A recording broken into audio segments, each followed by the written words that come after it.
Assalamualaikum warahmatullahi wabarakatuh.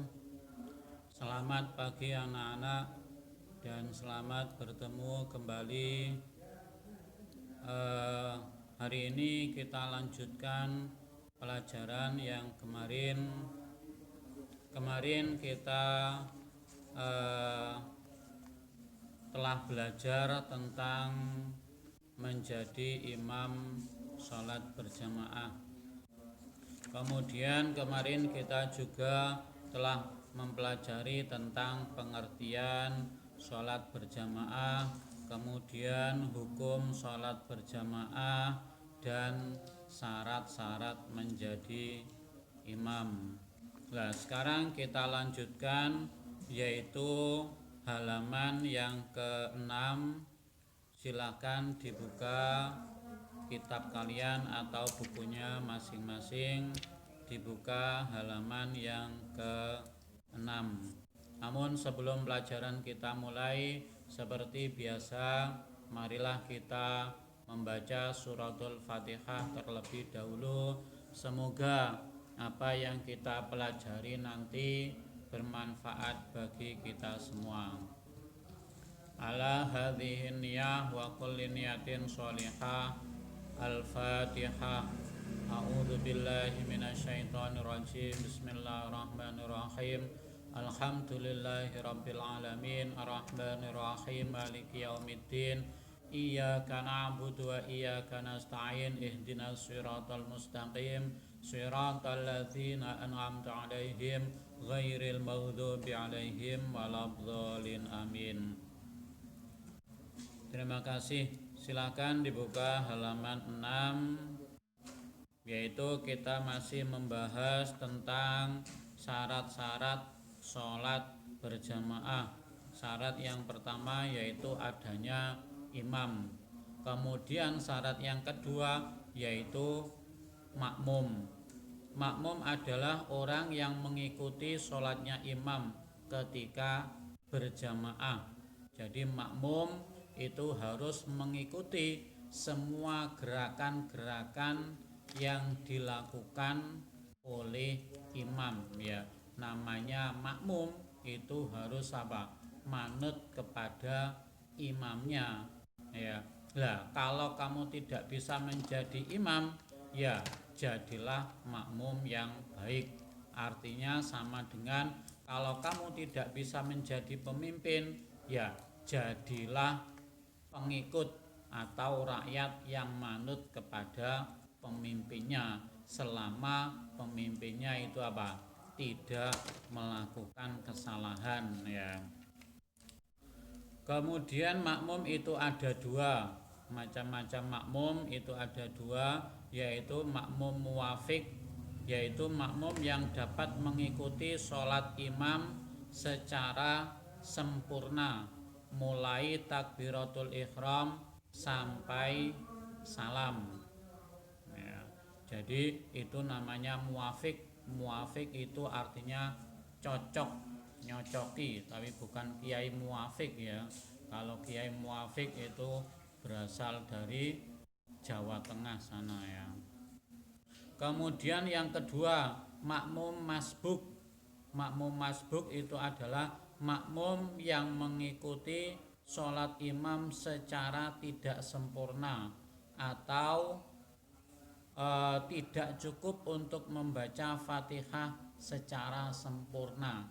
Artinya makmum masbuk itu adalah makmum yang ketinggalan bacaan Fatihahnya imam. Itu adalah makmum masbuk. Jadi sampean datang ke musola atau berjamaah, lah tiba-tiba imamnya itu sudah apa? Selesai membaca Fatihah.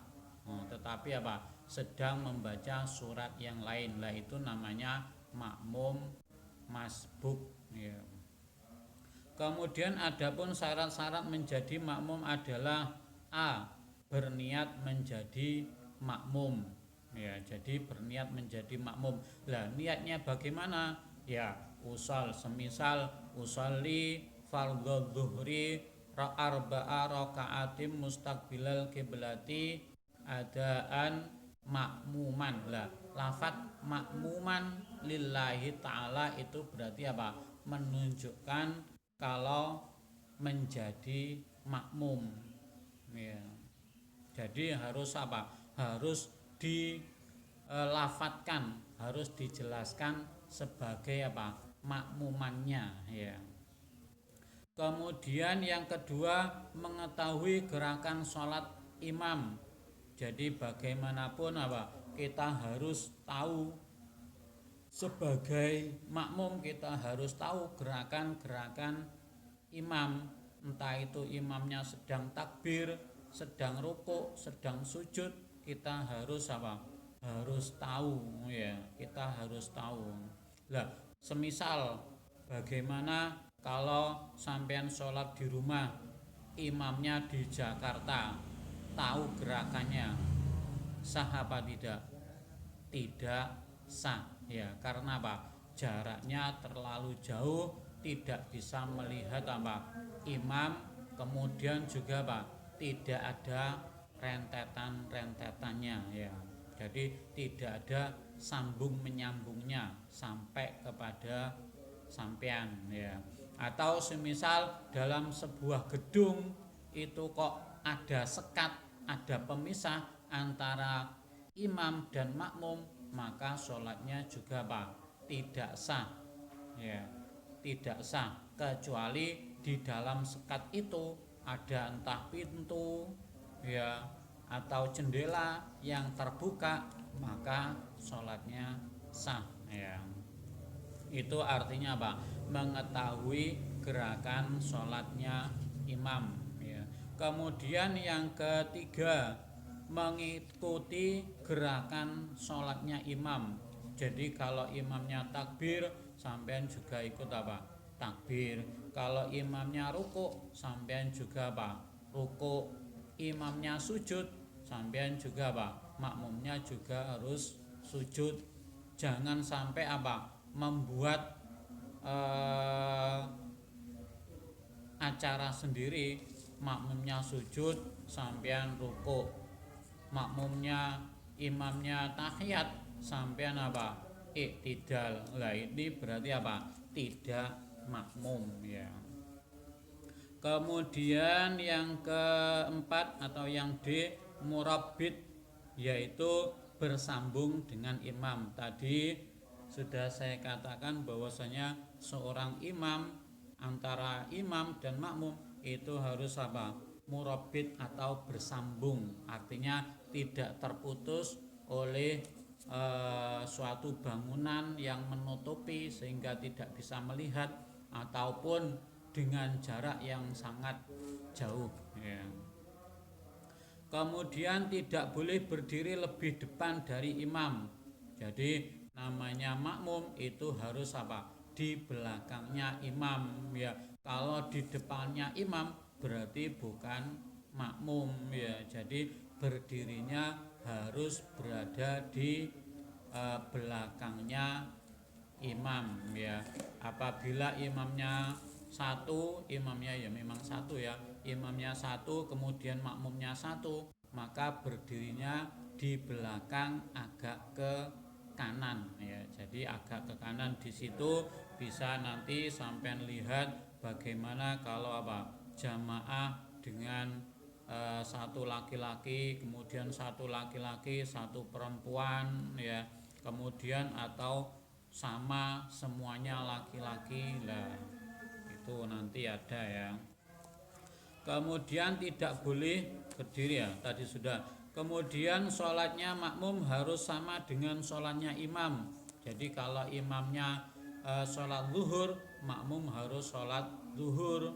Kalau imamnya sholat maghrib, makmumnya juga sholat maghrib.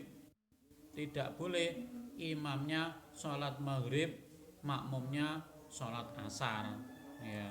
Atau makmumnya imamnya sholat isya, makmumnya sholat maghrib ya. Jadi tidak boleh, harus sesuai dengan sholatnya imam ya. Kemudian tidak boleh mendahului gerakan imam. Jadi gerakan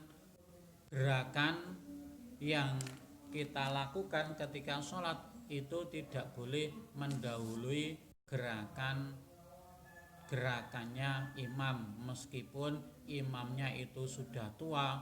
Jangan kok terus DCI ya, jangan didahului ya. Jadi harus mengikuti gerakan imam ya. Jadi imamnya belum rukuk, sampean sudah rukuk terlebih dahulu.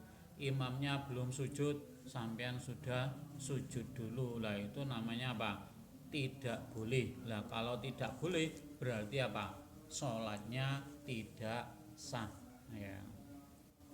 Itu tentang syarat-syarat menjadi imam ya. Kemudian yang D, shaf sholat berjamaah. Berjamaah 2 orang atau lebih. Jika makmum sendirian atau sholat berjamaah 2 orang, posisi makmum harus di sebelah kanan imam, tadi sudah saya sampaikan. Kemudian hampir sejajar dengan imam, atau jarak antara imam dan makmum disunahkan tidak lebih dari 3 dhira'. 3 dhira', 1 dhira' itu 1 lengan, ini namanya 1 dhira' ya. Jadi 3 dhira', 3 kali ini ya, yaitu kurang lebih daripada 50 cm. Akan tetapi jika makmum masbuk, makmum yang kanan bergeser 1 langkah ke belakang. Jadi semisal sampean sholat 2 orang ya, imam kemudian sampean saja. Nah kemudian kok datang lagi makmum yang lain. Lah maka berdirinya di belakangnya imam. Lah sampean ke belakang meluruskan dengan orang yang baru datang tadi ya. Dan makmum masbuk tepat di belakang imam merapat dengan makmum muafik ya. Jadi di situ sampean lihat gambar yang pertama itu awalnya sampean bersama imam. Kemudian tiba-tiba akhirnya datang lagi yang gambar yang kedua, yaitu makmum yang lain ya. Akhirnya sampean yang tadi awalnya di belakang agak ke kanan mundur lagi ya, menyamakan atau meluruskan barisannya dengan makmum masbuk tadi ya. Jika ada masbuk 1 lagi, maka masbuk merapat ke sebelah kiri imam. Seterusnya ada 2 masbuk lagi, maka masbuk yang 1 ke sebelah kanan. Jadi cara sholatnya itu adalah mengisi barisan yang kiri kanan dan seterusnya sampai penuh di shaf itu ya. Kalau shaf itu sudah penuh, baru membuat shaf lagi di belakangnya. Lah caranya yaitu diluruskan dengan imamnya. Jadi sholat yang paling baik itu adalah sholat yang paling dekat dengan imamnya ya.